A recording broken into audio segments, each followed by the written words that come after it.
貴様の拳などかほどにも効かんわい。お前はもう死んでいる。何？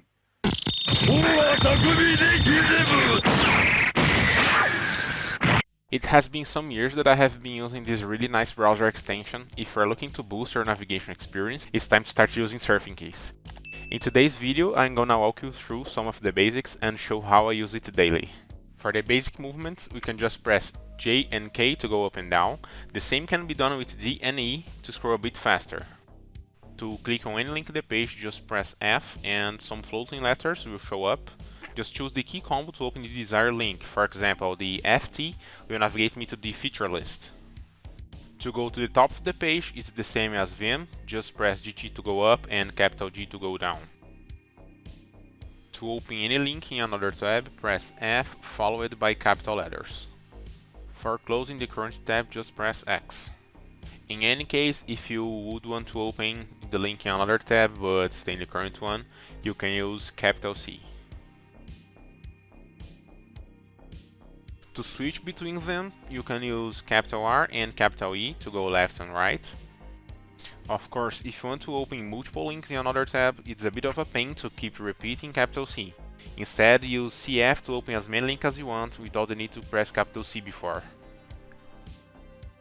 There is also a visual mode, where you can select any text in the page and perform multiple operations, such as searching with Google, DuckDuckGo, Wikipedia, YouTube, and so on. Here I'm going to select a word and press SG. This will open a new tab with the text that I selected. To search for your browser history, just press OH, and I'm going to navigate through Reddit.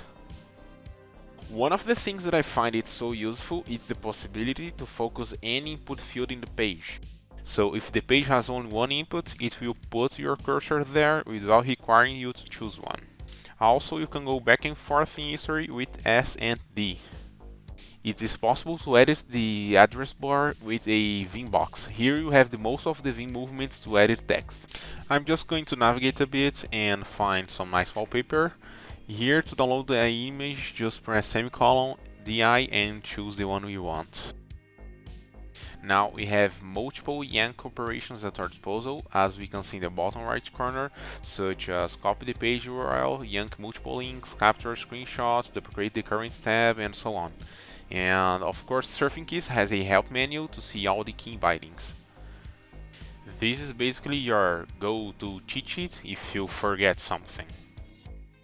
You can see your recently closed tabs too. It works the same way as history search. You can also play with the tab order. Personally, that's something that I barely use.